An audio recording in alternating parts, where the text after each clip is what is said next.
ಇವೆಲ್ಲದರ ನಡುವೆ ಬಿ.ಆರ್. ಪಾಟೀಲ್ ಅವರ ಹೇಳಿಕೆ ಸಂಚಲನವನ್ನು ಸೃಷ್ಟಿ ಮಾಡ್ತಾ ಇದ್ದಂಗೆ ಇವತ್ತೇ ಸಿಎಂ ಸಿದ್ದರಾಮಯ್ಯನವರನ್ನು ಭೇಟಿ ಆಗ್ತಾರಂತೆ ಹಿರಿಯ ಶಾಸಕ ಬಿ.ಆರ್. ಪಾಟೀಲ್. ಮುಖ್ಯಮಂತ್ರಿಗಳನ್ನ ಭೇಟಿ ಆಗೋದಕ್ಕೆ ಸಮಯವನ್ನ ಈಗಾಗಲೇ ಕೇಳಿದ್ದಾರೆ ಬಿ.ಆರ್. ಪಾಟೀಲ್. ಇವತ್ತೇ ಮುಖ್ಯಮಂತ್ರಿಗಳನ್ನ ಭೇಟಿ ಆಗಲಿದ್ದಾರೆ. ವಸತಿ ಇಲಾಖೆಯಲ್ಲಿನ ಭ್ರಷ್ಟಾಚಾರದ ಬಗ್ಗೆ ಚರ್ಚೆ ಮಾಡ್ತಾರಂತೆ.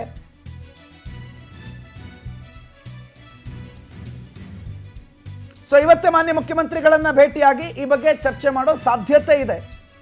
ಆಲ್ರೆಡಿ ಟೈಮ್ ಕೂಡ ಕೇಳಿದ್ದಾರೆ. ಮುಖ್ಯಮಂತ್ರಿಗಳ ಅವಕಾಶ ಕೊಟ್ಟರೆ ಇವತ್ತು ಹೋಗಿ ಮಾತನಾಡ್ತಾರೆ. ಪ್ರೊಬಬ್ಲಿ ಮುಖ್ಯಮಂತ್ರಿಗಳು ಇವತ್ತೇ ಅವಕಾಶ ಕೊಡ್ತಾರೆ. ಯಾಕಂದರೆ ಸರ್ಕಾರದ ಮೇಲೆ ಬಂದಿರುವಂಥ ಕೆಟ್ಟ ಹೆಸರಲ್ವಾ, ಸರ್ಕಾರದ ಅಂಗವಾಗಿರುವ ಶಾಸಕರೇ ಒಬ್ಬರು ಮಾಡಿರುವ ಆರೋಪ ಅಲ್ವೇ.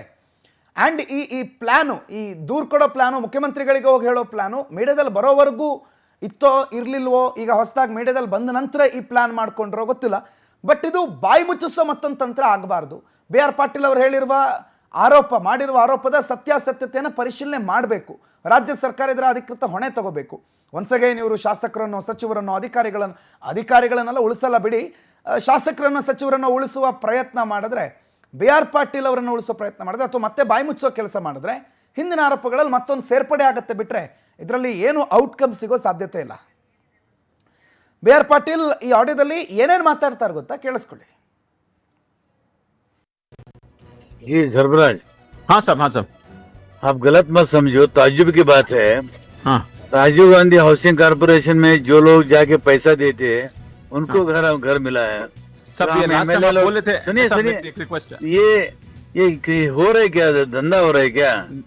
ऐसा है सब, आप ऐसा है तो दीजिए। मैं लास्ट टाइम आपको बताया, action will take action sir immediately. We have not done like that sir. I mean if they have done like that we will send them behind bar sir. भाई मैं अपने सरकार को ऊपर मैं इल्जाम कैसे लगाता हूँ?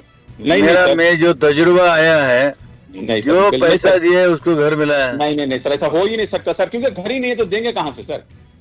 अब कितने घर दिए हम? सर हम लोगों को लास्ट ईयर में जो सर कुछ 10 या 12,000 घर जब लास्ट टाइम देते सर, जो एमएलए से मिनिस्टर साहब ने जो रिक्वेस्ट किया, this is 2 years back when the new government came into power sir. Now we have asked for about 43,000 houses जो लैप्स हो गए, हमको वापस दो बल्कि हम लोग पूछे हैं सर। मेरा सुनिए, किसी को बोला नहीं, जो मेरा लेटर भेजा था वो नहीं हुआ। वही लेटर ग्राम पंचायत के चेयरमैन मेरे पास से लेके गए, वो पैसा दे के लेके आए घर में। हमारी इज्जत क्या रहेगा? हेलो जी सर्फराज। हाँ साहब आप गलत मत समझो, ताज्जुब की बात है। हाँ राजीव गांधी हाउसिंग कारपोरेशन में ರೂಪೇಶ್ ಈ ಬಗ್ಗೆ ಮಾಹಿತಿ ಕೊಡ್ತಾರೆ. ನೇರ ಸಂಪರ್ಕದಲ್ಲಿ ಜಾಯ್ನ್ ಆಗಿದ್ದಾರೆ. ರೂಪೇಶ್, ನಾನು ಆಗಲೇ ಒಂದು ಪ್ರಶ್ನೆ ಮಾಡಿದೆ, ಈ ಆಡಿಯೋ ವೈರಲ್ ಆಗೋವರೆಗೂ ಈ ಚಿಂತನೆ ಇತ್ತ? ಮುಖ್ಯಮಂತ್ರಿಗಳಿಗೆ ಹೋಗಿ ಭೇಟಿ ಮಾಡಬೇಕು, ದೂರು ಕೊಡಬೇಕು, ಈ ವಿಚಾರವನ್ನು ಪ್ರಸ್ತಾಪ ಮಾಡಬೇಕು ಅನ್ನೋ ಚಿಂತನೆ ಇತ್ತ? ಅಥವಾ ಆಲ್ ಆಫ್ ಅ ಸಡನ್ ಮೀಡಿಯಾದಲ್ಲಿ ಬಂತಲ್ಲ, ಈಗೇನಾದರೂ ಮಾಡಬೇಕಲ್ಲ ಅಂಥೇಳಿ ಈ ಆಲ್ ಆಫ್ ಅ ಸಡನ್ ನಿರ್ಧಾರನ? ಏನು ನಡೀತಿದೆ ಈ ವಿಚಾರಕ್ಕೆ ಸಂಬಂಧಪಟ್ಟಂತೆ ರೂಪೇಶ್? ಪ್ರಣೋತ್, ಇಲ್ಲಿ ರಾಜೀವ್ ಗಾಂಧಿ ವಸತಿ ಯೋಜನೆ ಸಂಬಂಧಪಟ್ಟಂತೆ ಬಡವರಿಗೆ ಮನೆ ಕೊಡುವಂಥ ಯೋಜನೆ, ಈ ಯೋಜನೆಯಲ್ಲೂ ಕೂಡ ದುಡ್ಡಿದ್ದವ್ರಿಗೆ ಮಾತ್ರ ಕೊಡೋದು ಅಥವಾ ದುಡ್ಡು ಕೊಟ್ಟವ್ರಿಗೆ ಮಾತ್ರ ಕೊಡೋದು ಅಂತ ಹೇಳಿದ್ರೆ ಇದು ನಿಜಕ್ಕೂ ಕೂಡ ಸಹಿಸಿಕೊಳ್ಳಿಕ್ಕೆ ಆಗೋದಿಲ್ಲ. ಇದನ್ನು ಸರ್ಕಾರ ಗಂಭೀರವಾಗಿ ಪರಿಗಣಿಸಿದೆ. ಅದೇ ರೀತಿಯಾಗಿ ಬಿ.ಆರ್. ಪಾಟೀಲ್ ಅವರು ನೇರವಾಗಿ ಯಾರ್ದು ಆರೋಪವನ್ನು ಮಾಡಿದ್ರು. ಮೊದಲು ಬಿ.ಆರ್. ಪಾಟೀಲ್ ಹೌದಾ ಅಲ್ವ ಅನ್ನೋ ಡೌಟ್ಗಳಿತ್ತು. ಈಗ ಬಿ.ಆರ್. ಪಾಟೀಲ್ ಅಡ್ಮಿಟ್ ಮಾಡ್ಕೊಂಡಿದ್ದಾರೆ, ಆ ಆಡಿಯೋ ನಂದೇ ಅಂತೇಳಿ ಅವರು ಅಡ್ಮಿಟ್ ಮಾಡ್ಕೊಂಡಿದ್ದಾರೆ. ಅದಾದ ಬಳಿಕವಾಗಿ ಮಾಧ್ಯಮಗಳಿಗೆ ಪ್ರತಿಕ್ರಿಯೆ ಕರೆದಾಗ ಮಾಧ್ಯಮಗಳಿಗೆ ಪ್ರತಿಕ್ರಿಯೆ ಕೊಡಲ್ಲ ಅಂತ ಹೇಳಿದ್ರು. ಹಿಂದೆ ಸಾಕಷ್ಟು ಗೊಂದಲಗಳಾಗಿತ್ತು, ಯಾಕಂತ ಹೇಳಿದ್ರೆ ಬೇರೆ ಬೇರೆ ಪ್ರಕರಣ ಸಂಬಂಧಪಟ್ಟಂತೆ ಬೇರೆ ಬೇರೆ ರೀತಿಯಾಗಿ ಮಾತಾಡಿದ್ರು. ಹೀಗಾಗಿ ಈ ವಿಚಾರವು ಅವರಿಗೆ ಡ್ಯಾಮೇಜ್ ಅನ್ನು ಮಾಡಿತ್ತು. ಹೀಗಾಗಿ ಡ್ಯಾಮೇಜ್ ಕಂಟ್ರೋಲ್ಗೆ ಬಿ.ಆರ್. ಪಾಟೀಲ್ ಅವರೇ ಮುಂದಾಗಿದ್ದಾರೆ. ತಮ್ಮ ಮಾತಿಗೆ ತಾವು ಕಡಿವಾಣವನ್ನು ಹಾಕೊಂಡಿದ್ದಾರೆ. ಅದೇ ರೀತಿಯಾಗಿ ಸಿಎಂ ಅವ್ರನ್ನ ಭೇಟಿ ಆಗ್ತೇನೆ, ಸಿಎಂ ಅವ್ರನ್ನ ಭೇಟಿಯಾಗಿ ಮಾತಾಡ್ತೇನೆ ಅಂತ ಹೇಳಿದ್ದಾರೆ. ಹೀಗಾಗಿ ಸಿಎಂ ಸಿದ್ದರಾಮಯ್ಯನವರು ಸಚಿವ ಜಮೀರ್ ಅಹಮದ್ ಅವರ ಜಮೀರ್ ಅವರ ಸಚಿವ ಖಾತೆಯಲ್ಲಾಗಿರ್ತಕ್ಕಂಥ ಇದು ಅವ್ಯವಹಾರ ಮತ್ತೆ ಹಣ ಹಂಚಿಕೆ, ಹಣ ನೀಡಿದ್ರು ಅಷ್ಟೇ ಮನೆಯನ್ನು ಕೊಡ್ತೀರಿ ಅಂತ ಹೇಳ್ತಕ್ಕಂಥದ್ದು. ಹೀಗಾಗಿ ಲಂಚದ ವಿರುದ್ಧವಾಗಿ ಜಮೀರ್ ಅಹಮದ್ ಅಧಿಕಾರಿಗಳು ಅದೇ ರೀತಿ ಯಾರ್ಯಾರು ಮಾತಾಡಿದ್ರಲ್ಲ ಅವರೆಲ್ಲ ವಿರುದ್ಧ ದೂರು ಕೊಡಲಿಕ್ಕೆ ಈಗ ಬಿ.ಆರ್. ಪಾಟೀಲ್ ನಿರ್ಧರಿಸಿದಂತೆ ಕಾಣ್ತಾ ಇದೆ. ಹೀಗಾಗಿ ಅಧಿಕಾರಿಗಳ ವಿರುದ್ಧ ಮುಖ್ಯವಾಗಿ ದೂರು ಕೊಡ್ತಾರೆ. ಅದೇ ರೀತಿಯಾಗಿ ಜಮೀರ್ ವಿರುದ್ಧನೂ ಕೂಡ ದೂರನ್ನ ನೀಡುವಂತ ಸಾಧ್ಯತೆಗಳಿರುತ್ತೆ. ಸಿಎಂ ಅವರ ಬಳಿ ಜಮೀರ್ ವಿರುದ್ಧ ದೂರು ಕೊಟ್ಟಾಗ ಸಿಎಂ ಏನ್ ಮಾಡ್ತಾರೆ ಅನ್ನೋದೇ ಇಲ್ಲಿ ಕುತೂಹಲದ ಪ್ರಶ್ನೆ. ಯಾಕಂತ ಹೇಳಿದ್ರೆ ನಿಜಕ್ಕೂ ಕೂಡ ಭ್ರಷ್ಟಾಚಾರ ಇಲ್ಲ ಅಂತೇಳಿ ಎಲ್ಲರೂ ಒಪ್ಕೊಳ್ಳೇಬೇಕು ಭ್ರಷ್ಟಾಚಾರ ಇದೆ ಅಂತೇಳಿ. ಆದ್ರೆ ಈ ತರ ಪ್ರಕರಣ ಬಂದಾಗ ಅದನ್ನ ಬೇರು ಸಮೇತ ಕಿತ್ತು ಹಾಕುವಂತ ಪ್ರಯತ್ನ ಮಾಡಬೇಕು. ಯಾರ ಬಾಯಿಯನ್ನ ಮುಚ್ಚಿಸುವಂತ ಕೆಲಸವನ್ನು ಕೂಡ ಮಾಡಬಾರದು. ಹೀಗಾಗಿ ಬಿ.ಆರ್. ಪಾಟೀಲ್ ಪರ ನಿಲ್ತಾರ ಅಥವಾ ಈಗ ಜಮೀರ್ ಅವರ ಪರ ಅಥವಾ ಜಮೀರ್ ಅವರ ಪರದ ಸರ್ಕಾರದ ವಸತಿ ಇಲಾಖೆಯ ಪರ ನಿಲ್ತಾರ ಅನ್ನೋದೇ ಪ್ರಮುಖ ಮುಖ್ಯ ಪ್ರಶ್ನೆ ಆಗಿರ್ತಕ್ಕಂಥದ್ದು. ಹೀಗಾಗಿ ಸಿಎಂ ಸಿದ್ದರಾಮಯ್ಯನವರು ಇವತ್ತೇ ದೂರನ್ನು ಕೊಡ್ತಾರೆ. ಈ ದೂರನ್ನು ಕೊಟ್ಟ ಬಳಿಕವಾಗಿ ಸಿಎಂ ಏನ್ ಹೇಳ್ತಾರೆ, ತನಿಖೆಗೆ ಆದೇಶಿಸ್ತಾರಾ ಅಥವಾ ಇದನ್ನು ಹತ್ತೆ ಕಂಡುಹಿಡಿಯ ಅಂತೇಳಿ ಅಧಿಕಾರಿಗಳು ಹೇಳ್ತಾರೆ ಅನ್ನೋದನ್ನ ನೋಡಬೇಕಾಗುತ್ತೆ. ಒಟ್ಟಾರೆಯಾಗಿ BR ಪಾಟೀಲ್ ಅವರೇ ಈಗ CM ಅವ್ರನ್ನ ಭೇಟಿ ಮಾಡಿ ಅಧಿಕೃತವಾಗಿ ದೂರು ಕೊಡ್ತಾರೆ ಅಂತೇಳಿ ಹೇಳಿರೋದ್ರಿಂದ ಘಟನೆ ನಡೆದಿರುವಂತ ಸತ್ಯ ಆಗುತ್ತೆ. ಆಡಿಯೋ ಕೂಡ ನಂದೇ ಅಂತೇಳಿ ಹೇಳಿದ್ದಾರೆ. ಅದೇ ಸಂಬಂಧಪಟ್ಟ ದಾಖಲೆಗಳಿದೆ, ಯಾರ ಹೆಸರು ಬಿಚ್ಚಿಟ್ರೆ ಸರ್ಕಾರವೇ ಅಲುಗಾಡತ್ತೆ ಅಂತ ಹೇಳಿ. ಸರ್ಕಾರ ಅಲುಗಾಡ್ಲಿಕ್ಕೆ ಏನು, ಅಧಿಕಾರಿಗಳು ಮಾಡಿದ್ರೆ ಸರ್ಕಾರ ಅಲುಗಾಡಲ್ಲ. ಅದೇ ರೀತಿಯಾಗಿ ಸಚಿವರುಗಳಿದ್ದಾಗ ಮಾತ್ರ ಸರ್ಕಾರದ ಬುಡ ಅಲ್ಲಾಡುತ್ತೆ. ಹೀಗಾಗಿ ಇದಕ್ಕೆ ಸಂಬಂಧಪಟ್ಟ ಸ್ಪಷ್ಟನೆಯನ್ನ CM ಕೊಡಬೇಕು, ವಸ್ತು ಸಚಿವರು ಕೊಡಬೇಕು. ಅದೇ ರೀತಿಯಾಗಿ ಮೌನವನ್ನು ಮುರಿಬೇಕು ಅಂತೇಳಿ ಆಗ್ರಹಗಳನ್ನ ವಿಪಕ್ಷಗಳು ಮಾಡ್ತಾ ಇದ್ದಾವೆ.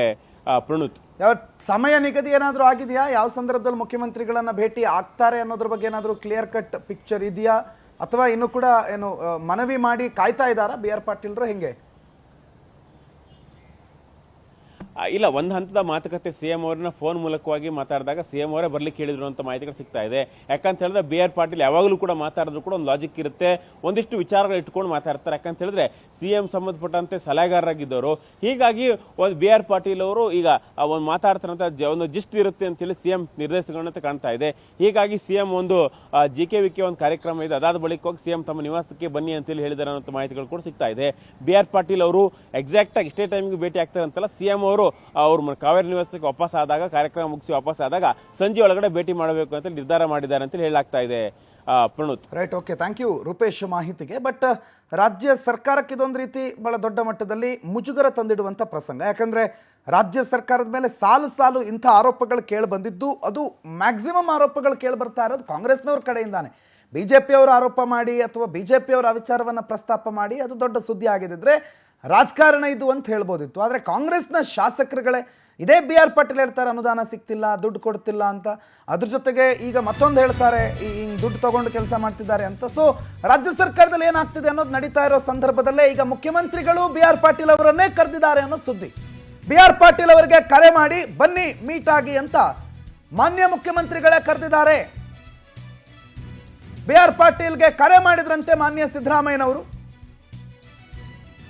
ಇವತ್ತೇ ಭೇಟಿ ಮಾಡ್ತಾರೆ ಆಳಂದ ಶಾಸಕ BR ಪಾಟೀಲ್ ಮಾನ್ಯ ಮುಖ್ಯಮಂತ್ರಿಗಳನ್ನ. ಆಡಿಯೋ ವೈರಲ್ ಬೆನ್ನಲ್ಲೇ ಬುಲಾವ್ ಕೊಟ್ಟಿದ್ದಾರೆ ಮಾನ್ಯ ಮುಖ್ಯಮಂತ್ರಿಗಳು.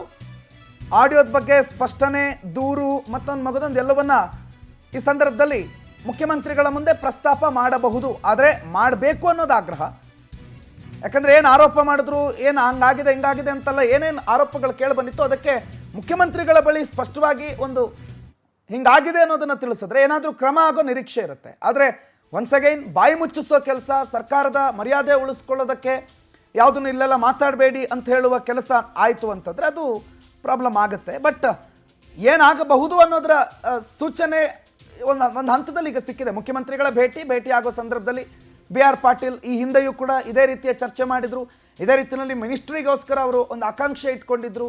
ಶಾಸಕರಾಗಿ ಹಿರಿಯ ಶಾಸಕ ನಾನು, ನಮಗೆಲ್ಲ ಮಿನಿಸ್ಟ್ರಿ ಕೊಡಬೇಕು ಅನ್ನುವ ಆಕಾಂಕ್ಷೆಯನ್ನು ಓಪನ್ ಆಗಿ ಹೇಳ್ಕೊಂಡಿದ್ರು. ಆಮೇಲೆ ಅವ್ರಿಗೆ ಆರ್ಥಿಕ ಸಲಹೆಗಾರ ಅನ್ನುವಂಥ ಹುದ್ದೆ ಕೊಟ್ಟು ಸಂಪುಟ ದರ್ಜೆಯಲ್ಲಿ ಅವರನ್ನು ಕೂರಿಸಲಾಗಿತ್ತು. ಈಗ BR ಪಾಟೀಲ್ ಮತ್ತೊಮ್ಮೆ ಈ ಒಂದು ಆರೋಪ ಮಾಡ್ತಾ ಇರೋದು, ಇದು ಒನ್ಸ್ ಅಗೇನ್ ಪಾಲಿಟಿಕ್ಸಾ ಅಥವಾ ಇದು ನಿಜವಾಗ್ಲೂ ಏನಾದರೂ ಸೀರಿಯಸ್ ವಿಚಾರಗಳು, ಸೀರಿಯಸ್ ಏನು ಭ್ರಷ್ಟಾಚಾರದ ಕೆಲಸಗಳು ನಡೀತಾ ಇದೆಯಾ ಅಂತ. ಯಾಕಂದರೆ BR ಪಾಟೀಲ್ ಸ್ಪಷ್ಟವಾಗಿ ಹೇಳ್ತಾರೆ, ಯಾವ ಅಪ್ಲಿಕೇಶನ್ನಲ್ಲಿ ಹೆಸರನ್ನು ನಾನು ಕೊಟ್ಟಿದ್ನೋ, ರೆಕಮೆಂಡೇಶನ್ ಲೆಟ್ರಲ್ಲಿ ನಾನು ಯಾವ ಹೆಸರು ಕೊಟ್ಟಿದ್ದೀನೋ ಅದಕ್ಕೆ ನೀವು ಅಪ್ರೂವಲ್ ಕೊಟ್ಟಿಲ್ಲ. ಆಮೇಲೆ ಗ್ರಾಮ ಪಂಚಾಯತಿ ಅಧ್ಯಕ್ಷರು ಬಂದು ಅದೇ ನನ್ನ ಹತ್ರ ಇರೋ ಲೆಟ್ರನ್ನ ತೊಗೊಂಡೋಗಿ ನಿಮಗೆ ಕೊಡ್ತಾರೆ, ಅದಾಗ ದುಡ್ಡು ಕೊಡ್ತಾರೆ, ಹಣ ಕೊಡ್ತಾರೆ, ಅದಾಗ್ಬಿಡುತ್ತೆ.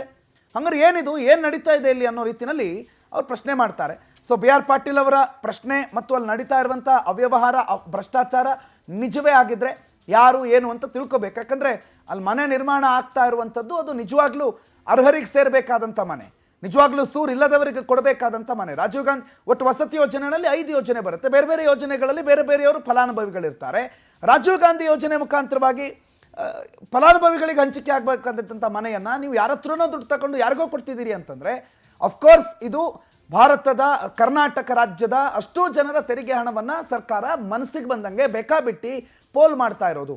DCM DK ಶಿವಕುಮಾರ್ ಅವರು ಹೇಳ್ತಾರೆ, ನಾವು ಸುಮಾರು ಕಾಂಪ್ಲೆಕ್ಸ್ಗಳನ್ನು ಕಟ್ಟಿಬಿಟ್ಟಿದ್ದೀವಿ, ಖಾಲಿ ಬಿದ್ದಿವೆ ಅಂತ. ಇನ್ನೊಂದು ಕಡೆ ಆ ಕಾಂಪ್ಲೆಕ್ಸ್ಗಳಿಗೆ ಜನವನ್ನು ತುಂಬಿಸೋದಕ್ಕೆ ಇವ್ರು ದುಡ್ಡು ತಗೊಂಡು ಬಿಡ್ತಾರೆ ಅಂತ. ಇನ್ನು ಯಾವ ಮೀಸಲಾತಿ ಬಗ್ಗೆ ನಾವು ಮಾತಾಡ್ತೀವಿ, ನಿನ್ನೆ ಮುಸ್ಲಿಂ ಮೀಸಲಾತಿ ಬಗ್ಗೆ ಚರ್ಚೆ ಮಾಡ್ತಿದ್ದೀವಿ. ಈ ದುಡ್ಡು ತಗೊಂಡು ಬಿಡೋದಾದರೆ ಯಾವ ಮೀಸಲಾತಿ ಇದ್ದು ಏನು ಪ್ರಯೋಜನ? ನೀವು ಎಲ್ಲರಿಗೂ ದುಡ್ಡು ತಗೊಂಡೇ ಬಿಡೋದಾದರೆ ಯಾಕೆ ಸರ್ಕಾರದ ಯೋಜನೆಗಳು ಬೇಕು ಅನ್ನೋ ಪ್ರಶ್ನೆಗಳು ಬರುತ್ತೆ. ಸೊ ಸರ್ಕಾರ ಇದಕ್ಕೆ ಯಾವ ರೀತಿ ಪ್ರತಿಕ್ರಿಯೆ ಕೊಡುತ್ತೆ? ಅಲ್ಲ ಇದು ಕೂಡ ಇಲ್ಲ ಅದೆಲ್ಲ ಏನು ಆಗೇ ಇಲ್ಲ ಅನ್ನೋ ರೀತಿಯಲ್ಲಿ ಸರ್ಕಾರ ಪ್ರತಿಕ್ರಿಯಿಸುತ್ತಾ? ವಿಪಕ್ಷವಾಗಿ ಬಿ ಜೆ ಪಿ ವಿಚಾರವನ್ನು ಎಷ್ಟು ದೊಡ್ಡ ಹೋರಾಟಕ್ಕೆ ತಗೊಂಡು ಹೋಗುತ್ತೆ? ಬಿ ಜೆ ಪಿ ಮೇಲೂ ಕೂಡ ಒಂದು ಕುತೂಹಲ ಇದೆ, ಯಾಕಂದರೆ ಬಿ ಜೆ ಪಿ ಸಮರ್ಥವಾಗಿ ಈ ಹೋರಾಟವನ್ನು ಮುನ್ನಡೆಸುತ್ತಾ ಅನ್ನುವ ಪ್ರಶ್ನೆ ಇದೆ. ಸೊ ಕಾದು ನೋಡಬೇಕು ಬಿ ಆರ್ ಪಾಟೀಲ್ ಅವರ ಆಡಿಯೋ ಎಲ್ಲೆಲ್ಲಿಗೆ ಹೋಗಿ ನಿಲ್ಲುತ್ತೆ ಅನ್ನೋದನ್ನು.